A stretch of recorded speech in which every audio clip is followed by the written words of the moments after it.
Manger vegan à Brive, la patrie du confit de canard et de la limousine, c'est un challenge relevé par Amédée Lémarie, le chef des Tables Gaillardes, pour l'opération Vego Resto. Sur cette table, le régime d'un omnivore lambda. Quelle différence avec celui d'un végétarien ou encore d'un vegan? Explication. Un végétarien, déjà, il ne mange pas de viande. Il ne mange pas non plus tout ce qui est poisson et crustacés. Et pour le vegan? Et vegan, ça se complique un peu plus, on va dire, parce que c'est vraiment tout ce qui est d'origine animale. Adieu les œufs, fini le fromage, le beurre, la crème, et ce qu'on sait moins, le miel. Donc vegan, il nous reste quand même tout ça, pas mal de choses. Mais c'est vrai que ça se complique un peu plus pour faire la cuisine.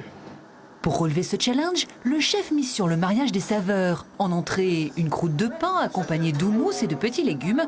En plat, un risotto revisité avec sa poêlée de potimarron et de fenouil. On a boucliné un peu et puis en fait, il s'est avéré que c'est pas si compliqué que ça.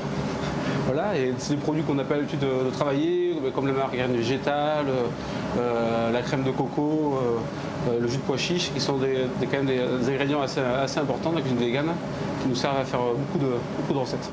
Mais la vraie prouesse, c'est le dessert, un baba à la crème de coco, sans œufs, ni lait s'il vous plaît. Une autre façon de cuisiner qui a déjà ses adeptes. Les végétariens, oui, on a vraiment peut-être 2, 3, 4 plats par semaine de vente de plats végétariens au restaurant.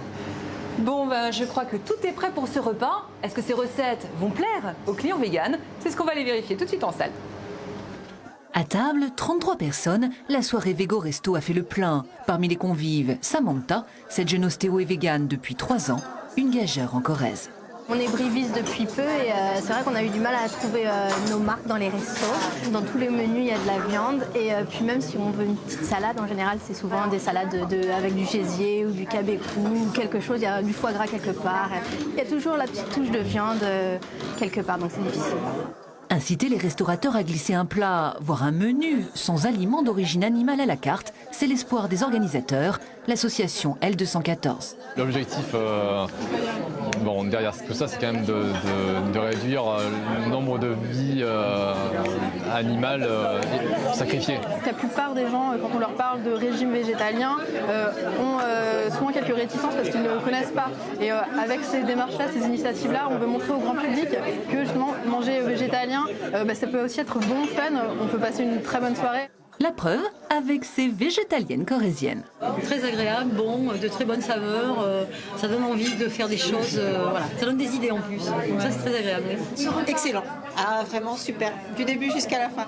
Parfait, franchement, rien à dire. Mission accomplie pour le chef qui a même promis d'inscrire un plat végétarien à sa nouvelle carte. Voilà, vous l'avez entendu, un repas validé par ses clients véganes et par les omnivores qui les accompagnaient. Car au-delà des convictions sur la cause animale, manger vegan de temps en temps, c'est aussi une façon d'alléger les calories et de s'ouvrir à d'autres saveurs. Voilà, c'est la fin de cette édition. Merci de l'avoir suivi. Très belle soirée gourmande sur France 3. Bon, alors cette mousse coco, c'est quand même une tuerie. Hein, j'aime bien. Moi, je me suis régalée. Hein.